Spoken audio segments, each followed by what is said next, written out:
Hi, I'm George Foreman. Do you have an idea for a new product or invention? People ask me all the time, George, how do I get my idea in front of companies? How do I get a patent? What do I do next? I'll tell you like I'll tell them all. Call my friends at InventHelp. Call InventHelp today for free information. InventHelp can submit your invention to companies who are interested in receiving new ideas. Call InventHelp today. To get your free inventor's information, call 1-800-352-1609. That's 1-800-352-1609.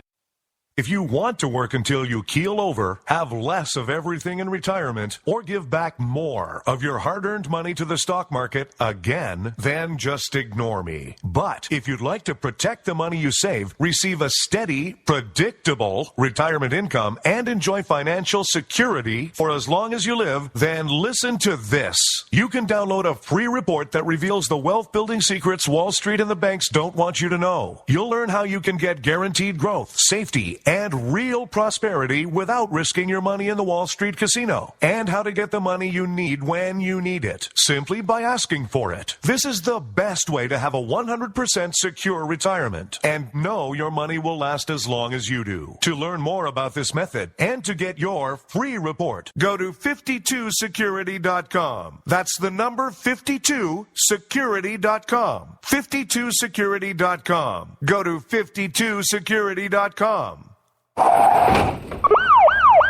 Hurt or injured in a car accident? It can be hard to take the proper legal action after a car accident, but waiting can cost you more. The law requires car accident victims to assert claims promptly. You could lose out by simply waiting. Call 800-709-4667 right now to see what your claim could be worth when handled by a skilled attorney. With a lawyer fighting and speaking up for you, you could be entitled to a big cash award. Call 800-709-4667. That's 800-709-4667. Now it's fast and easy to connect with the legal help you need after your car accident. Call 800-709-4667. The call is free, but you need to act now before time runs out on your claim. You need a lawyer to fight for you, protect you, and get you the compensation you need and deserve. Time's wasting. Call 800-709-4667. That's 800-709-4667. Call now. I considered suicide so I wouldn't put my family through all the pain. Many of our warriors are returning home from the battlefield, only to face a new war as they struggle with devastating injuries. At Wounded Warrior Project, we understand. We're there to help. Even though you think you're broken, you're not. It's the physical and the emotional healing that Wounded Warrior Project provides. With a gift of just $19 a month, you can join Wounded Warrior Project. You'll help provide critically needed programs and services that rebuild lives. Beautiful. There you go, buddy. The ongoing needs of our wounded and their families will continue for many years to come. Now is the time to show your support. Call now or go online with your gift of just $19 a month, and we'll send you this Wounded Warrior Project blanket. It made me feel that there's people out there that care about us. After this event, we can finally maybe start to heal as a family and move forward. We need your help. The families are hurting. For many of our wounded heroes, the greatest casualty is being forgotten. That's why your gift of just $19 a month is so important. Please, call or go online right now. You shouldn't have to pay to talk to the people closest to you, or the people who used to be. That's why Umbrella Wireless is proud to announce the new Friends, Family, and Recent Ex-Girlfriend plan. Now you'll get unlimited calls to your best buddy, your mom, or Cindy, once she realizes that you're seriously meant for each other and should stop screening your calls. Now the 30 minutes of agonizing silence where you're both afraid to hang up may drain your battery, but it won't drain your wallet. And you'll get unlimited calls just to check if she still cares enough to pick up, with no extra charges. With the Friends, Family, and Recent Ex-Girlfriend plan, your phone will automatically answer calls from your ex, because maybe she finally realizes that you're the only one for her and wants to get coffee sometime. Now, after lonely nights of looking at pictures of the road trip you took together when everything was great, your misspelled texts are absolutely free. The only thing you have to pay for is the booze. The Friends, Family, and Recent Ex-Girlfriend plan, because she wants you back. She just doesn't know it yet.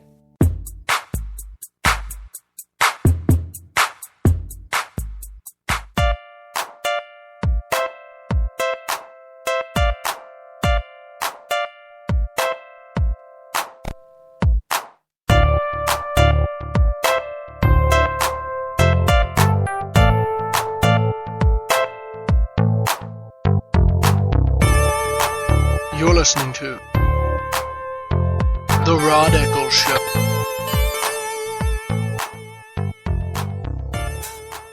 And we are back. Hey, this is from the OrlandoSentinel.com.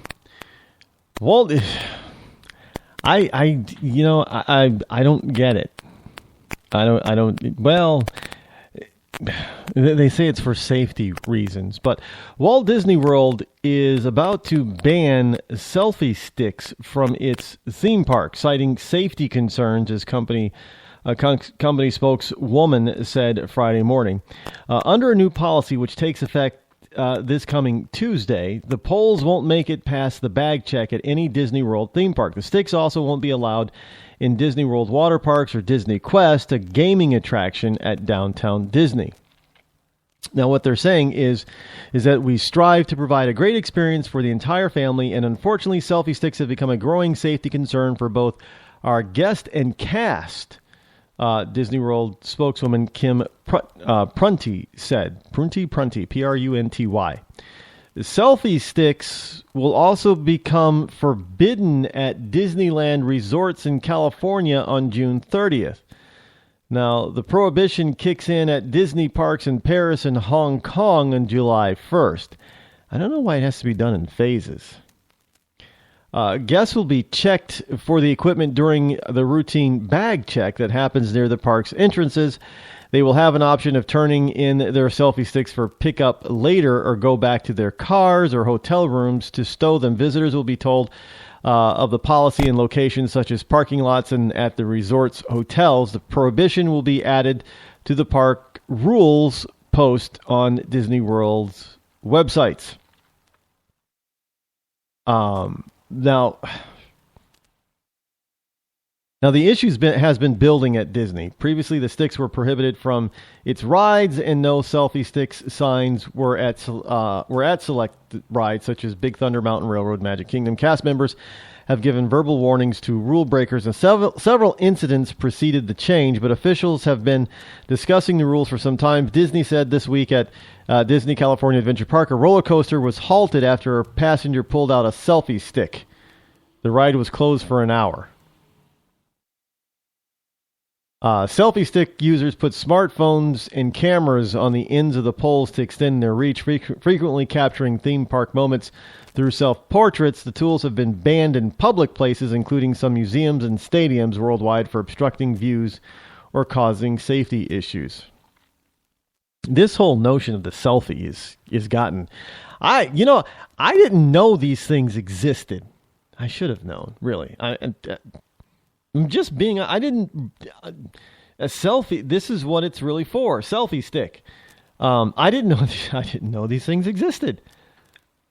There have been times I've often wondered, well, how do people get this picture? It's clearly not taken by somebody else, but it's too far. It extends out too far from a person's potential arm reach. And it looks like their arms are closer to their body. Not, how people take a selfie. You can see how one of their arms is out a ways. But I've often wondered that. Just think, well, I guess because of the angle and everything, it looks like a selfie angle. And at that angle, somebody who was taking it would have to be very tall. But I didn't know that they were done with these so-called selfie sticks. I guess I should have known. But yours truly didn't know. Look, I can't keep track of everything out there. But this whole notion that people need to take a selfie wherever they go. I mean, whatever happened to, hey, sir, could you please take this? I know some people are afraid that if you give your camera, your smartphone to somebody else, they're going to abscond it and run away. That has happened in the past. Yeah, you never know. But if you're young and fit, and then you give it to an old fat guy or an old fat woman, and you know that they can't outrun you, so you don't pick somebody who looks like they're in better shape than you are to take your picture for you. I'm just saying, use a little bit of common sense there. But this whole notion that everything has to be captured. Not for posterity's sake, for self enjoyment, but so they can share it to the world. Frankly, it's nice if your friends go to, places that they go to. I am not all about seeing every aspect of their vacation. And I don't want to see it plastered all over. I know that's what Facebook and Instagram and Photo Bucket and those types of services are all about. I get it. But it doesn't mean I want to see it. It's why I never really got into Instagram, right? Instagram.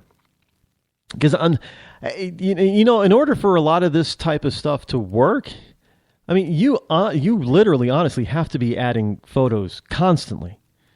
If you're doing one or two a day, forget it. You're not. If it's just for your friends and family, okay. But if you intend to actually use the system and take full advantage of it, I guess, one or two photos a day is not going to cut it. It's like you gotta post one an hour. I mean, this is how fickle people are. In order to do that, you got to take, pictures of. I guess people want pictures of themselves. They want to see, you. I don't want to see me. I just, I'll take pictures of places that I want people to see my point of view of where I'm at. That would be fine, but I'm not going to turn the camera around so I can, show people me at these places. That's not showing them my point of view. Why do they want to look at me all the time anyway? They should be wanting to look at the places that I'm visiting. Like a guide, like a tour guide or something. A tourist publication. It may make them want to go there. I know we see all these, these selfies with people supposedly enjoying their stay, and now there's all kinds of new psychological terminology that has come out for social media that pertains to this kind of stuff. Because some people think, well, geez, this person is always having fun and always doing stuff and always going, and I never get to go anywhere. And the reality is that they're really not doing as much as that you think that they are, but because they take so many selfie pictures and plaster them every once, constantly, it looks like they're constantly going somewhere, and that's really not the case. But people look at this and say, well, they're having more fun than I am, and that's just not fair. There are these new syndromes that are popping up about this kind of stuff. So the psychological community is telling us, anything to keep the drugs flowing and keep the visits going to the mental health professional's office every week or every month. You gotta keep all the psych drugs flowing. Now we have new psychological issues and problems. And it's all due to all this selfie stuff on social media. It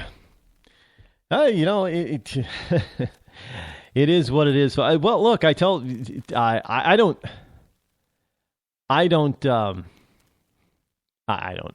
I'm just not. It is what it is, folks. I'm not going to, I like to use Facebook and other social media, but if you know my accounts, if you follow me on any of my social media, you know that I do not constantly, I rarely put up selfies. I don't think I've really done a selfie. I don't know. I haven't. I'm really behind the times, I guess, huh? I really haven't had... if there's a picture of me on any of my social media, it's somebody else taking the picture. I don't think I've ever taken a selfie. Yeah, I wonder what that's... I'm sure some psychologist or psychoanalysis person would love to get a hold of me on